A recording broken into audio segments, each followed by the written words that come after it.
2020, situation particulière Covid, ce qui nous oblige en tant que citoyens à une adaptation, mais aussi en tant que vignerons. C'est pourquoi nous n'aurons pas d'assemblée générale pré-vendange. C'est par vidéo que nous allons vous présenter certains sujets. Premier sujet, nous allons évoquer la situation du marché.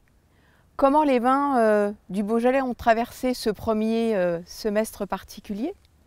Deuxième sujet, la présentation du millésime 2020 et les conditions de production qui ont été proposées par vos ODG. Et en troisième point, les vendanges 2020 et un rappel sur les préconisations.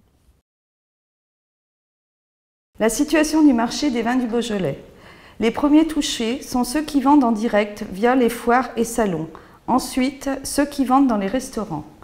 Fin mars, l'activité commerciale était au ralenti, alors que l'activité à la vigne battait son plein. Ensuite, les opérateurs se sont adaptés, mise en place de livraison, services en ligne. À fin juin 2020, le disponible sur l'ensemble des AOP beaujolaises était d'environ 412 000 hectos contre 512 000 l'an dernier à la même date. Plusieurs raisons expliquent ces bons chiffres. Tout d'abord, le disponible en début de récolte était moins élevé qu'en 2019 en raison aux intempéries grêle et gel. Ensuite, lorsque les récoltes sont plus faibles, les marchés commencent plus tôt dans l'année. Les transactions ont commencé dès novembre-décembre contre janvier-février en 2019. Enfin, pendant le confinement, les gens ont consommé des vins pour se faire plaisir et les Beaujolais ont trouvé leur place. Bon rapport qualité-prix. La fin de l'année 2020 est malgré tout dans une incertitude. Reprise des foires et salons, reprise de l'export, on verra. Une chose est sûre, il faudra continuer à s'adapter à cette situation inédite. Nous arrivons donc en veille de vendange aujourd'hui cette année. La réunion pré-vendange n'a pas pu se faire parce que bien sûr c'est quand même une des dates de vendange qui vont être encore records puisque les premières vendanges ont eu lieu ce jour, on peut dire le 11 août. Il y a quelques récoltes qui se font en crémant cette fois-ci, pas encore en rouge bien sûr. Ça depuis le printemps on avait deviné qu'on aurait une année très précoce, et bien c'est le cas. La saison a été quand même chaude, très ensoleillée, elle finit dans la grosse chaleur. Les vignes ont quand même pas mal souffert cette chaleur aujourd'hui. Des orages sont annoncés pour cette fin de semaine, espérons que ce soit que des orages de pluie et qu'il n'y ait rien d'autre comme élément qui vienne nous perturber ce pré-vendange.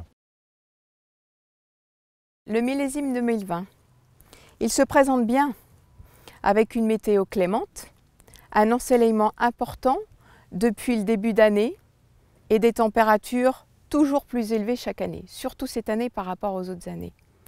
Avec un mois de juin plus frais, pas de gel constaté, quelques épisodes de grêle aussi bien au nord qu'au sud, avec plusieurs répétitions à certains endroits. Un vent qui souffle en permanence, c'est le soleil omniprésent. C'est en prenant en compte ces critères climatiques de l'année que les ODG ont travaillé sur les conditions de production du millésime 2020, mais aussi en tenant compte du marché et en plus en tenant compte des surfaces de production. On constate que chaque année, on perd des surfaces de production, critères à prendre en compte afin d'assurer un volume de production suffisant et stable pour fournir les marchés dont on a besoin. En ce qui concerne la récolte de cette année, on a quand même un potentiel qui était très joli jusqu'à fin juillet. Depuis fin juillet, on constate quand même les grosses chaleurs étant arrivées, on a quand même une perte par évaporation qui est énorme. Donc aujourd'hui, on est un petit peu dans une situation un petit peu ambiguë à 15 jours des vendanges. On se demande si ce potentiel sera si important, équivalent à nos rendements annoncés. Donc les conditions de production cette année ont été revues, réexaminées une fois comme tous les ans.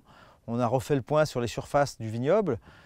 Pour le Beaujolais et Beaujolais Village, il y a quand même une perte de surface qui continue à être enregistrée de 2 à 300 hectares pour chacune des deux appellations.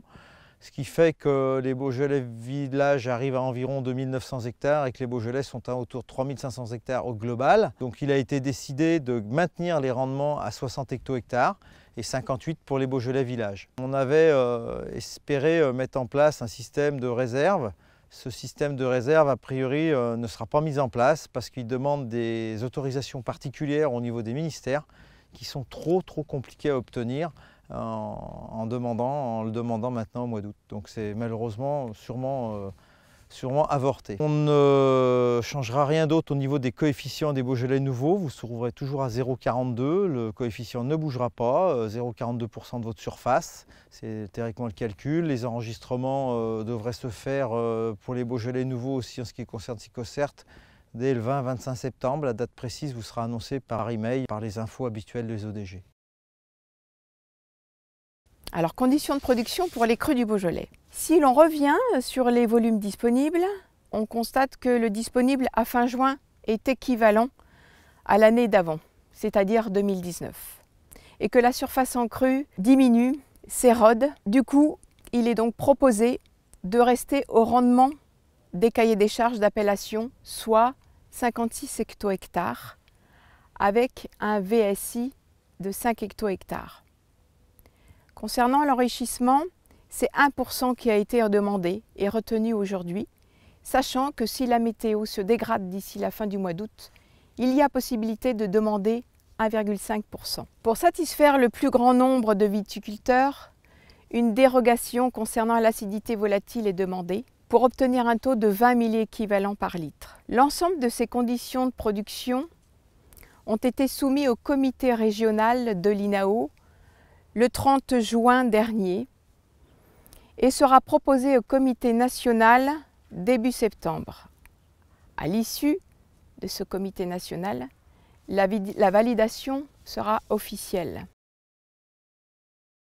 Donc le Covid est bien présent, il sera présent chez vous pour les vendanges.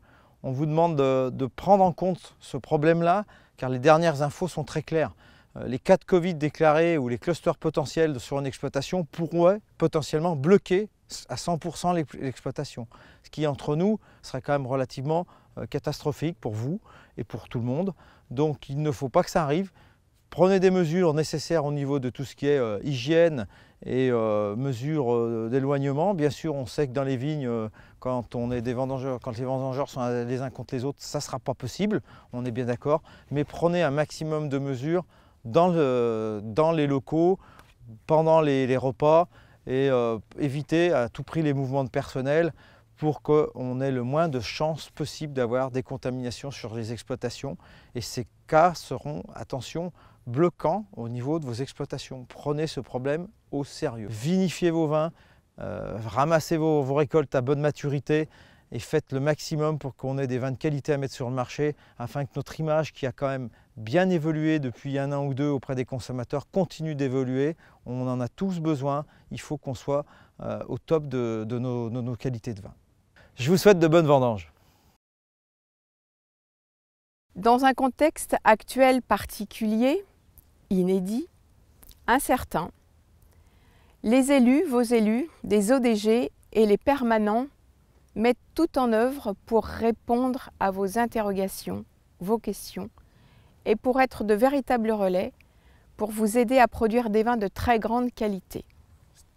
Vous trouverez tous les éléments dont vous avez besoin dans le guide du viticulteur 2020. Il me reste à vous souhaiter une très bonne campagne de très bonnes vendanges.